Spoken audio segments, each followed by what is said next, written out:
per non fare le cose, per farle male, per non far funzionare la macchina pubblica e la politica come dovrebbe. Ma adesso vi cito altri 3 esempi, dopo chiudo, perché così abbiamo un quadro minimo della situazione. Allora, quando parliamo di riconversione ecologica delle industrie, anche qui qualcuno potrebbe dire, sì, però i soldi dove li prendiamo? Allora, abbiamo detto che c'è l'Europa. Abbiamo detto, per esempio, per la seconda voce che è inserita nell'ambito di questo progetto di legge, che è quella relativa,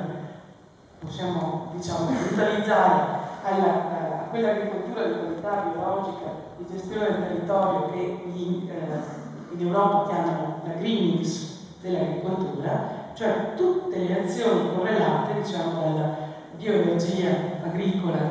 come dire, messa in campo dall'agricoltore di turno,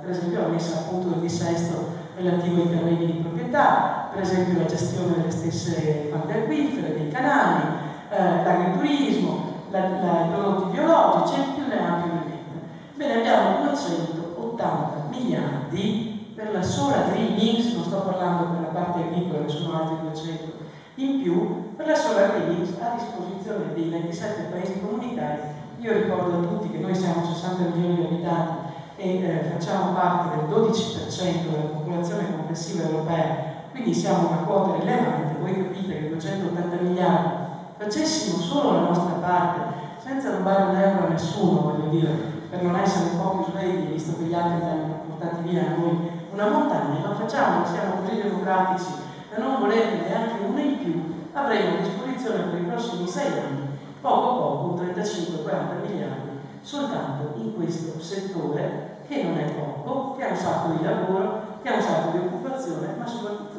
è un sacco di roba interessante per l'Italia e per il sistema che ha purtroppo deficitario in questo settore.